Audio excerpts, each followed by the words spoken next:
Ас адамның арқауы деп тауып айтқан қазақ дастархан ерекше мән беріп қараған. Тағам түрлерін ақ, сүт тағамдары, қызыл, ет және көк, жеміс деп үшке бөлген. Соның ішінде денсаулыққа пайдалы әрі құнарлы мол сүт тағамдарының бірнеше түрлерін жасай білген. Сүтті қасиетті зат есебінде қарап ақты төкпе малдың желіні кетеді деп ескеру жасап отырған.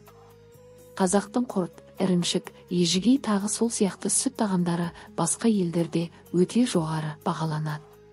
Енді сол сүт тағамдарына жеке-жеке тоқталып, олардың жасалуы мен дәстүрлі, кәделі жолдарын әңгімелейік. Қымыз халқымыздың бірнеше ғасырлар бойы үздіксіз пайдаланып келе жатқан ұлттық тағамы. Ол тек тағам емес, сонымен қатар халықтың қасиетін, дәулетін, салтанатын, байлығын, мырзалығын ресіметін ырыс белгісі.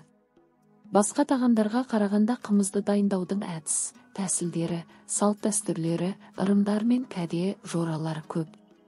Көктем туып, құлындаған бие байланып саулады. Биенің ашымаған сүтін саумал дейді. Оған арнайы ашытқы қосылып, 2-3 күннен кейін ашиды. Алғашқы қымызды үй иесі өзі ішпейді. Дәстүр бойынша ауылдың үлкендерін шақырып, ауыз тигезіп, батасын алады. Мұны қымыз мұрындық дейді.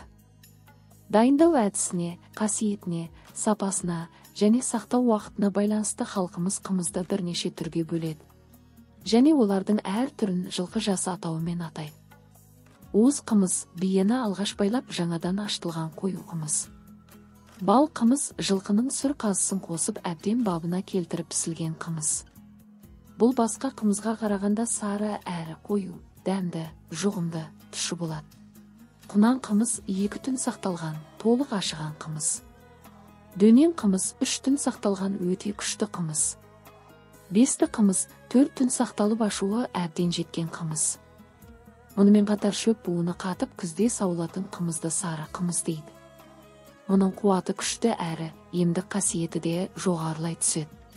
Қыста қысыр биелерді қолда ұстап сауып, оны қысырдың қымызы дейді. Бұл нағыз сапалы, қасиетті дару сусын деп бағаланады. Қулық биенің сүті болғандықтан бұл бірнеше құлындаған биенің қымызынан қуаты да жоғары болады. Бұрынғы қымыздың үстіне саумал қосылса, оны түнемел қымыз дейді. Қымыздың бапталып күтілуі де үлкен жұмыс. Ол негізінен жылқы терісінен, емен, арша сияқты ағаштан жасалған ыдыстарға дайындалады. Теріден жасалған ыдыстың үлкенін саба, кішісін мес, торсық деп атайды. Ол арша тобылғымен, қайын қабығымен жиі ысталып майланып отырады. Сабағы қымызға жылқының шикі қазысын салып көп пісілген қымыз қуаты күшейіп, сапасы артады, ашы дәмі де азая түседі. Көп пісіліп ашы дәмі кеткен қымызды өлтірілген қымыз дейді. Бұл өте жақсы деген ұғымды білдіреді. Қымыз әрі сусын, әрі тағам, дертке шипа, жанға қуат. Дәулетті адамдар қымызды жазда да, қыста да ішіп отырған. Қымызды піскен, сапырған сайын хош иісі артып, тәбет ашыла түседі.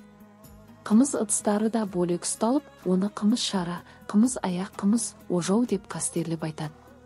Бие ағытылар алдында соңғы қымызда ауыл адамдарын шақырып батасын алатын халықтық жақсы дәстүр бар.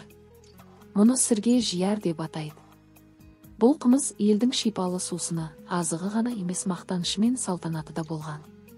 Бұрынғы замандарда өткен ас, той, хан сайлауларында арнайы апаратын сый-сияпат, мырзалықтың да бас белгісі осы қымыз.